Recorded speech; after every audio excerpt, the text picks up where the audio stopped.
ఏమవుతాయి నీళ్లు దాంట్లో? ఏమవుతాయి నీళ్లు? ప్రవహిస్తూ ఉంటాయి. మరి నీళ్ళు ఎప్పుడు ఉంటాయంటారేమిటి?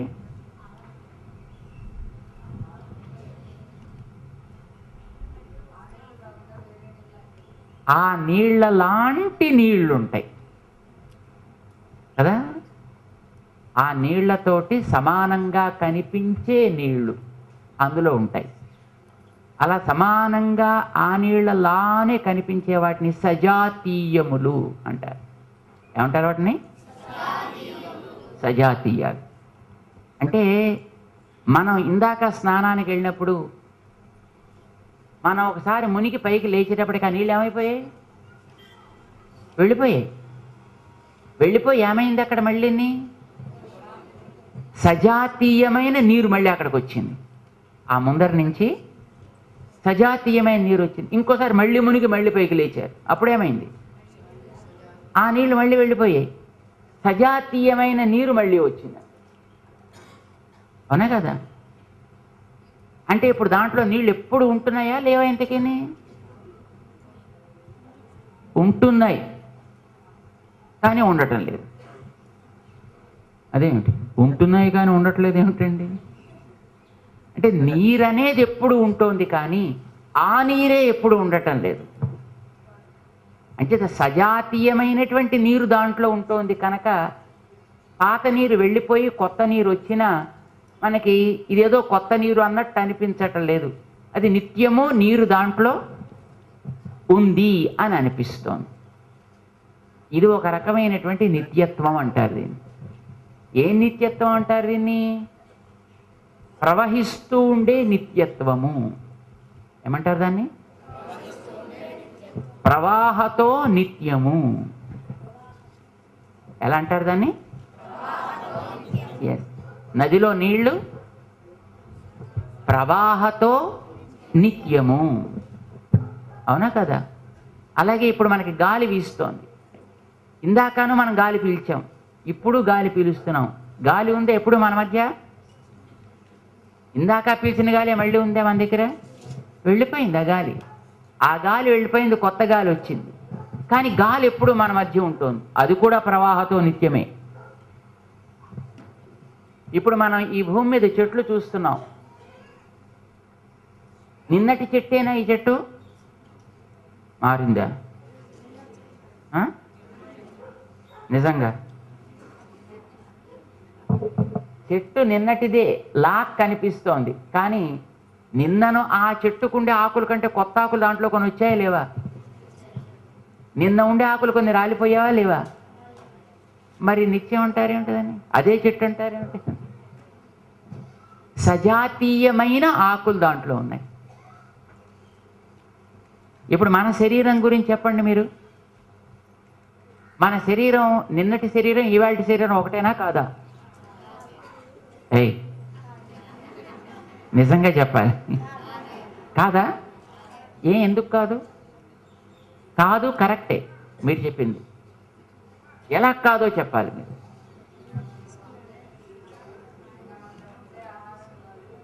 వెళ్ళిపోయింది. గుడ్. నిన్నను మనం తీసుకున్న ఆహారం ఇప్పుడు ఇవాళ లేదు. ఇవాళ కొత్త ఆహారం ఉంది లోపల.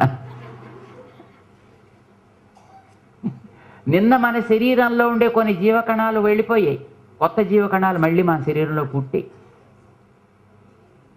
నదిలో నీళ్ళలాగా అలాంటి నీళ్లే బోళ్ళని దాంట్లో నిరంతరము ప్రవహిస్తూ ఉండడం చేత ఆ నీళ్లు అవే నది, అదే కృష్ణా నది, అదే ప్రవాహం అని ఎలా అనుకున్నావో ఈ శరీరం కూడా అదే శరీరం అని అనుకుంటున్నావు. ఇందులో మార్పు వస్తున్నప్పటికీ కూడా ఈ ప్రపంచం అంతా అంతే. చెట్లు, పక్షులు, మనుషులు కూడా అంతే. అయితే నీళ్లు వేగంగా ప్రవహిస్తాయి కనుక నీకు కనిపిస్తుంటాయి ప్రవహిస్తున్నట్లుగా. శరీరంలో ఉండేటటువంటి జీవకణాలు నీకు అలా కనిపించవు కనుక నీవు అలా మారుతున్నాయని తెలియదు.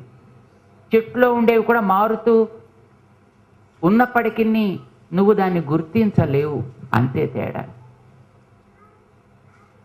నీళ్లు వేగం కంటే ఈ శరీరం కొంచెం స్లో. అందుకోసం ఒక శరీరం పుట్టి ఈ పోయేటప్పటికి ఓ 50 ఏళ్ళో 100 ఏళ్ళో 25 ఏళ్ళో పడుతుంది. కానీ శరీరాలు పోతాయి, మళ్ళీ కొత్త శరీరాలు వస్తాయి. మన తాతగారు ఉన్నారు, ఇప్పుడు ఇక్కడ లేరు, వారు వెళ్ళిపోయారు.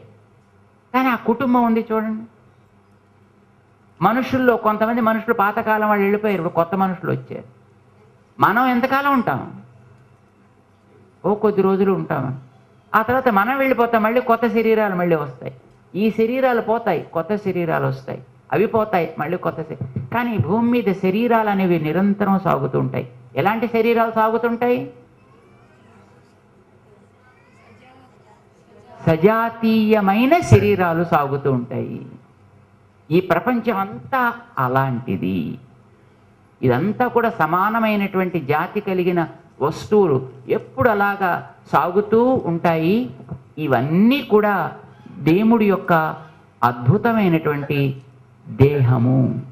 ఈ ప్రపంచం అంతా ఆ దేవుడి యొక్క దివ్యమైనటువంటి దేహము. మన దేహాన్ని మనం ఎట్లా జాగ్రత్తగా కాపాడుకుంటున్నామో దేవుడు కూడా తన దేహాన్ని అట్లాగే జాగ్రత్తగా కాపాడుకుంటూ ఉంటాడు. రక్షతే భగవాన్ విష్ణు ఆత్మ శరీరవత్. ఈ లోపల ఉండేటటువంటి మనం, ఆత్మ అంటే ఎవరు? మనమే. మనం మన శరీరాన్ని ఎంత జాగ్రత్తగా కాపాడుకుంటున్నామో దేవుడు కూడా తన శరీరాన్ని అంత జాగ్రత్తగాను కాపాడుకుంటూ ఉంటాడు. ఈ ప్రపంచం అంతా ఆయన శరీరమే. అయితే చూడండి, అప్పుడప్పుడు మనం ఎంత జాగ్రత్తగా ఉన్నా ఒకసారి కాలో లేదా ఒక్కొక్కసారి చెయ్యో దీని మీదో దాని మీదో పడి అప్పుడప్పుడు దెబ్బలు తగిలించుకోవడం, అప్పుడప్పుడు పుండ్లు కురుపులు రావడం, అప్పుడు కొంచెం బాధ కలిగించడం వస్తూ ఉంటుంది కదా. అప్పుడు మనం ఏం చేస్తాం? మందు వేస్తాం. అట్లాగే భగవంతుడిదైనటువంటి ఈ దివ్య దేహం కూడా అప్పుడప్పుడు కొంచెం స్వతంత్రిస్తూ ఉంటుంది. మనం కూడా ఆయన దేహమే కదా, మనం కూడా ఆయన దేహంలో భాగమేనా కదా. కానీ మనకుండేటటువంటి తెలివితేటలు ఎక్కువైపోయేటప్పటికీ కొంచెం స్వతంత్రించి కాలికి దెబ్బ తలకి దెబ్బ మనం తగిలించుకున్నట్టుగా భగవంతుడి దేహంలో ఉండే మనం కూడా అప్పుడప్పుడు కొంచెం స్వతంత్రంగా ప్రవర్తించి దెబ్బలు తగిలించుకుంటూ ఉంటాం. మన జీవితాలని దుర్భరం చేసుకుంటూ ఉంటాం, దుఃఖమయం చేసుకుంటూ ఉంటాం. ఆయన రక్షించాలి అనే ప్రయత్నం చేస్తుంటాడు ఎప్పుడూ. కానీ మనలో ఉండేటటువంటి స్వతంత్ర ప్రవృత్తి వల్ల మనం ఈ ఇబ్బందులు కోరి తెచ్చుకుంటూ ఉంటాం. అయ్యో పాపం, నా కాలు వీడు కదా, వీడు తప్పుగా ప్రవర్తించాడే, వీడికి దెబ్బ తగిలిందే, దీన్ని మళ్ళీ నేనే సవరించుకోవాలి అని దేవుడు మందేస్తాడు. ఆ వేసే మందు గురువు యొక్క ఉపదేశం. దేంతో వేస్తాడు మందు? మన దేంతో మందేస్తాం? మన కాలికి దెబ్బ తగిలితే ఏదో దానికి ఏదో హోమియో మందో ఇంగ్లీష్ మందో పట్టుకొచ్చి పైన ఏదో రాసి దానికి ఒక కట్టు కట్టి దాన్ని హడావిడి చేసినట్టుగానే దేవుడు కూడా ఒక మందు మనకి గురువు ఉపదేశము అనే దాన్ని వేసి ఈ భాగంలో కలిగిన జబ్బుని తొలగించి దీన్ని మళ్ళీ మంచిగా ఆరోగ్యంగా ఉండేట్టు చేస్తే ఎవరికి ఆనందం? అప్పుడు నీ కాలికి మందేసి నీ కాలికి నొప్పి తగ్గితే ఎవరికి ఆనందం? నీకు ఆనందమా కాలికి ఆనందమా? నీ కాలికి మందేస్తే నొప్పి తగ్గితే కాలికి ఆనందమా నీకు ఆనందమా? కదా. అట్లానే మనకి మందేసి మనం బాగుపడితే ఎవరికి ఆనందం? మనం ఎవరిలో భాగం? దేవుళ్ళలో భాగం మనం కనుక మనకి మందేసినప్పుడు మనం బాగుపడితే ఎవరికి ఆనందం? దేవుడికి ఆనందం, భగవంతుడికి ఆనందం.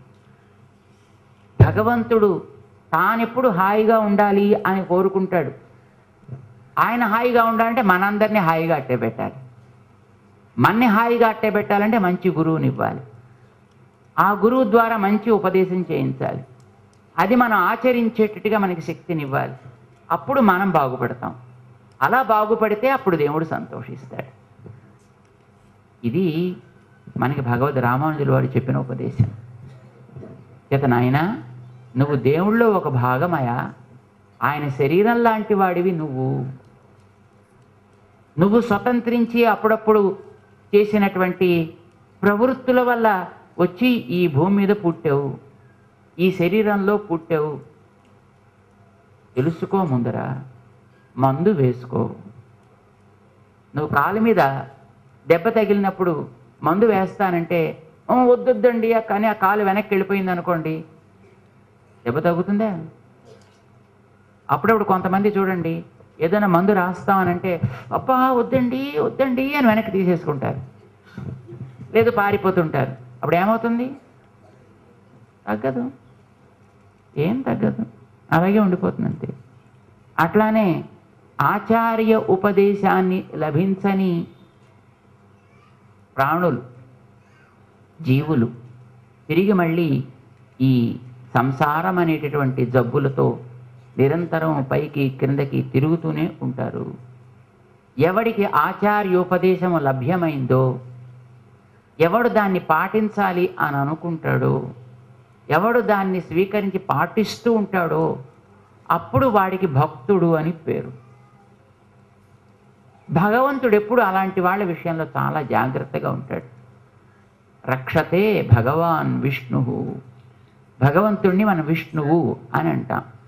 ఆయనకి ఇంకా చాలా పేర్లు ఉన్నాయి, కానీ అందరికీ తెలిసిన పేరు విష్ణు అనేది. ఎందుకనంటే ఆయన లేని చోట లేదు కదా, వ్యాపించిన వాడు, అంతటా వ్యాపించి ఉండేవాడు అని అర్థం విష్ణు అంటే. ఆయన అంతటా ఉంటాడు కనుక ఇప్పుడు నీతో కూడా ఉన్నాడా? ఇప్పుడు నీ దగ్గర కూడా ఆయన మందు వేద్దామని అనుకుంటున్నాడు. నువ్వు అంగీకరించు, ఆయన ఆశ్రయించు. ఎట్లా ఆశ్రయించాలి? గురువు ద్వారా ఆశ్రయించాలి. ఆశ్రయించావు అని అన్నట్టయితే బస్ ఆత్మ శరీరవత్, ఆ లోపల ఉండేటటువంటి జీవుడు తన దేహాన్ని మంచిగా ఉంచుకోవాలి అని ఎట్లా ప్రయత్నం చేసి బాగు చేసుకుంటాడో, భగవంతుడు కూడా ఆచార్యుల ద్వారా నీకు అందించిన ఉపదేశాన్ని నువ్వు ఆచరించేటట్లు చేసి నీకు శక్తినిచ్చి నువ్వు బాగుపడేట్టు చేసి ఆయన సంతోషిస్తాడు. నువ్వు బాగుపడితే ఆయన సంతోషిస్తాడు. ఇంట్లో నీ కోపం వచ్చి అన్నం తినకుండా పడుకున్నావు అనుకో, ఎవరికి బాధ కలుగుతుంది? అమ్మకి బాధ కలుగుతుంది. నువ్వు చక్కగా హాయిగా ఆడుకుని చక్కగా భోజనం చేసి హాయిగా ఆహారం తిని సుఖంగా పడుకొని గుర్రు కొడుతూ నిద్రపోతున్నావు అనుకో, ఎవరికి ఆనందంగా ఉంటుంది? అట్లానే మనని ఆరోగ్యవంతంగా తీర్చిదిద్ది హాయిగా మనం జీవిస్తే చూసి ఆనందించేది ఎవరు? దేవుడు ఆనందిస్తాడు.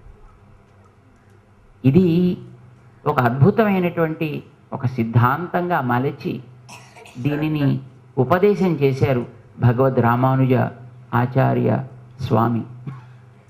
అంతకుముందు వాళ్ళంతా అయ్యా నీ శరీరం అంతా ఉత్తిదేరా నాయన, ఎందుకంటే రేపు పొద్దున మళ్ళీ శరీరం పోతుంది కదా, అంచేత పోయేదాని గురించి నువ్వు ఎందుకురా పట్టించుకోవడం, ఏమీ చేయకోలా కూర్చో అన్నారు అంతకుముందు ఉండేవాళ్ళు అందరూ కూడా. కానీ భగవద్ రామానుజులు వారు అట్లా చెప్పలా. ఆయన శరీరం జాగ్రత్తగా అట్టే పెట్టుకో, నువ్వు శరీరం బాగుంటే నువ్వు బాగుంటావు. నీ శరీరానికి దెబ్బ తగిలి బాధ పెడుతుంటే నువ్వు కూర్చొని జపం చేయగలుగుతావా? శరీరానికి దెబ్బ తగిలి మంట పెడుతుంటే నువ్వు ఆహారం తినగలుగుతావా? శరీరానికి బాధ కలిగితే నువ్వు హాయిగా నిద్రపోగలుగుతావా? నో. శరీరానికి ఒక కష్టం కలిగితే ఆ శరీరంలో ఉండే నువ్వు అసలు సుఖమే పడలేవు, నీ జీవితమే సాగదు. శరీరాన్ని మనం జాగ్రత్తగా అట్టే పెట్టుకుంటేనే లోపల ఉండేటటువంటి మనకి ఎలా సుఖమో అట్లానే మనందరం ఈ మన శరీరాలని భగవంతుడి యొక్క దివ్యమైనటువంటి పరికరాలుగా గుర్తించి వీటిని జాగ్రత్తగా పెట్టుకుంటూ వీటితోటి ఏర్పడ్డటువంటి ఈ ప్రపంచాన్ని కూడా మనం జాగ్రత్తగా గమనించుకుంటూ ఉంటేనే వీటి లోపల ఉండి అంతటా ఉన్నాడు అనుకునే ఆ విష్ణువు కూడా హాయిగా సుఖంగా ఉండగలుగుతాడు. ఆయన సుఖంగా ఉన్నంటే మనమంతా సుఖంగా ఉన్నామని అర్థం కదండి. నువ్వు హాయిగా ఉన్నాను అని ఎప్పుడైనా అన్నావు అనుకో, అంటే నీ ఒళ్ళు కూడా బాగున్నట్టే కదా. నువ్వు హాయిగా ఉన్నాను అని ఎప్పుడు అనగలుగుతావు? ఒళ్ళు బాగుంటే అనగలుగుతావు. ఒళ్ళు కష్టపడుతుంటే నువ్వు ఆ మాట అనగలుగుతావా? That's it. దేవుడికి కూడా సుఖం అనేది ఎప్పుడు ఉంటుంది? మనం అందరం బాగుంటే ఉంటుంది. అంచేత ఆయన తన సుఖం కోసం మనందరినీ బాగు చేసుకోవాలి అని అనుకుంటాడయ్యా. అందుచేత ఈ ప్రపంచం అంతా కూడా మాయా అనకండి. ఈ శరీరాలన్నీ మాయా అనకండి. మన చుట్టూ సాగే జీవితాన్ని కూడా మాయా అనకండి. ఇవన్నీ వాస్తవాలు, ఇవన్నీ యథార్థాలు. కనుక యథార్థమైన జీవితాన్ని నియమబద్ధంగా గడపడానికి చక్కగా నువ్వు ప్రయత్నం చేయవలసిందే. కానీ ఇదిగో నియమాలు ఇవి అని భగవద్ రామానుజాచార్య స్వామి ఈ ప్రపంచమంతా వాస్తవమని, మనం కూడా వాస్తవమని, మనం సాగించే జీవితం వాస్తవమని, ఇవేవి మాయ కాదని మనకి చెప్పారు. మరి కొంతమంది మాయా మాయా అంటుంటారా? మాయ అంటే ఏమిటండి? మాయ అంటే ఆశ్చర్యకరమైన గొప్ప శక్తి. మాయ అంటే అర్థం ఏంటి? చేసేవాడికి తెలుస్తుంది, చిన్నవాడికి తెలియదు. అది మాయ అంటే. మీకు చిన్నప్పుడు కాగితంతో ఇలా 4 కొమ్ములు గల తయారు చేసి పట్టుకునేవారు, తెలుసునా మీకు? అనిలా తీస్తే దాంట్లో ఏదో రామ అని ఉండేది. అనిలా పక్కన ఇంకో 2 వేలు తీస్తే అందులో కృష్ణ అని వచ్చేది. వచ్చినా మీకు ఆట వచ్చునా? 4 వేళ్ళు పెట్టి దాంట్లోనూ ఇలాగా అని ఇలా అంటే దాంట్లో రామ అని కనిపిస్తుంది. ఆ చిన్న పిల్లాడికి చూపిస్తాడు ఈ పెద్దాడు, ఇలా తీస్తాడు ముందర పెడితే అబ్బా రామ వచ్చిందే అండి, మళ్ళీ విష్ అని ఇలా ఇలా పెట్టేస్తాడు. మళ్ళీ ఇలా పెడితే అందులో ఏముంటుంది? మొట్టమొదటి పెట్టింది ఇలా పెట్టాడు, తర్వాత పెట్టింది ఇలా పెట్టాడు. ఆ మొట్టమొదటి ఉండేవి 4 విడివిడిగా ఉంటాయి, 2 పైన 2 కింద కలిపాడు. ఆ తర్వాత 2 అడ్డంగా 2 కింద మళ్ళీ ఇలా కలిపాడు. ఇది చిన్నపిల్లాడికి తెలియదు. అమ్మో మా అన్నయ్య ఎంత మాయ చేస్తున్నాడు అనుకుంటాడా? అనుకోడా? అయితే వీడు లేనిది ఏమైనా తయారు చేశాడా, ఉన్నది చూపించాడా? కొత్తగా రాశాడు. ఎందుకని ఇప్పుడు ఇవాడు ఏమైనా వాడు ఉన్నదాన్ని ఇదివరకు ఇలా తిప్పిందాన్ని ఇప్పుడు ఇలా తిప్పాడు. కానీ ఈ తిప్పినట్టుగా వాడికి తెలియలేదు, వీడికి తెలుసును. అయ్యా మాయ అంటే ఇంతేనా? ఈ ప్రపంచం అంతటినీ అద్భుతంగా నడిపే ఆ భగవంతుడి యొక్క శక్తికి మాయా అని పేరు. అది ఏమిటి ఎలాగనేది ఆయనకి తెలుసును, నీకు తెలియదు, నాకు తెలియదు. దీన్ని మాయా అంటారు. ఈ ప్రకృతి అంతటి చూడండి, మనకి ఈ చెట్టు చూసామా? ఇది మేము పట్టుకొచ్చి మొట్టమొదటి నాటినప్పుడు ఇంత మొక్కండి, ఎంత అయిపోయింది ఇవాళ. బాబా ఎలా అయిపోయింది ఇది? నీకు ఇంత మొక్క ఇస్తే ఇంత ఇంత పొడుగు చేయగలవా దాంట్లోంచి? నువ్వు పుట్టగానే ఇంత ఉన్నావు, మరి ఇప్పుడు ఇవాళ ఎంత అయ్యావు నువ్వు? నీకు ఇంత పిల్లాడినిచ్చి ఇలా పెద్ద సాగదీరా అంటే సాగదీస్తావా? ఏమవుతుంది సాగదీస్తే? చెయ్యి కాలు ఎక్కడికక్కడ ఊడిపోతాయి. కానీ ఇంత పొడుగయ్యి ఇంత పెద్దవాళ్ళవి మనం ఏం ఊడిపోవట్లేదండి. ఊడిపోవట్లేదు సరి కదా, 2 కుర్చీలు 3 కుర్చీలు పడుతున్నాయి. ఎలా పెరిగింది ఇది? తెలీదా? వాడికి తెలుసును, కానీ మనకి తెలియదు. ఇది మాయ అంటే. ఇది వాడికి తెలిసింది, మనకు అర్థం కానిది, ఆశ్చర్యంగా ఉండేది, దానికి మాయా అని అంటారయ్యా. ప్రకృతికి మాయ అని పేరు, దేవుడి యొక్క తెలివితేటలకి మాయా అని పేరు. అంటే మాయ అనే పదం తప్పు కాదు, కానీ మనమంతా మాయ కాదు, ఈ ప్రపంచం అంతా మాయ కాదు, ఇదంతా వాస్తవం. ఇది ఏదో మనం సింపుల్గా చెప్పుకున్నాం, కానీ దీన్ని ఒక అద్భుతమైనటువంటి ఒక శాస్త్రీయమైన క్రమంలో ఒక సిద్ధాంతంగా రూపొందించి దాన్ని ఈ మానవ జాతికి అందించి భగవద్ రామానుజుల వారు ఒక పెద్ద హాస్పిటల్ పెట్టారనమాట. అందులో ఈ మానవ జాతికి అందరికీ కావలసిన మందులన్నీ ఇవ్వడానికి వీలయ్యేటటువంటి ఒక పెద్ద హాస్పిటల్. భగవద్ రామానుజులైన ఒక అద్భుతమైనటువంటి డాక్టర్ భగవంతుడు పంపిస్తే మన దగ్గరికి వచ్చి మన మధ్య తిరిగి ఒక పర్మనెంట్ హాస్పిటల్ పెట్టి మనకి దాంట్లో ఎన్ని రకాల మందులు అవసరమో అన్ని రకాల మందులు కూడా చక్కగా ఏర్పాటు చేసి మనకిచ్చారు. మనకే కాదండి, అప్పుడప్పుడు అంతకుముందు ఉండేవాళ్ళు ఎవరో కొంతమంది, ఇదిగో వేదంలో ఇదే చెప్పింది, పురాణాల్లో ఇదే చెప్పింది, ఇతిహాసాల్లో ఇదే చెప్పింది, ఉపనిషత్తుల్లో ఇదే చెప్పింది, ఏదో బ్రహ్మసూత్రాల్లో ఇదే చెప్పింది అని ఇలాగ ఏదో వాళ్ళకు వచ్చినట్టుగా వాళ్ళకి నచ్చినట్టుగా చెబితే నాయనా అది కాదయ్యా చెప్పింది, ఇదిగో ఇది అని అందులో ఉండేటటువంటి లోపాలు తగ్గించి, మనలో ఉండే లోపాలు తగ్గించి మనకి మంచి సిద్ధాంతాన్ని ఇచ్చారు. రామానుజుల వారు చేసిన మహోపకారం అది. చేతకాక రోగాలు తెచ్చుకోవడం మన బాధ్యత. కానీ మంచి డాక్టర్ అయితే అది చక్కగా తగ్గడానికి కావలసినటువంటి వ్యవస్థ చేస్తాడు.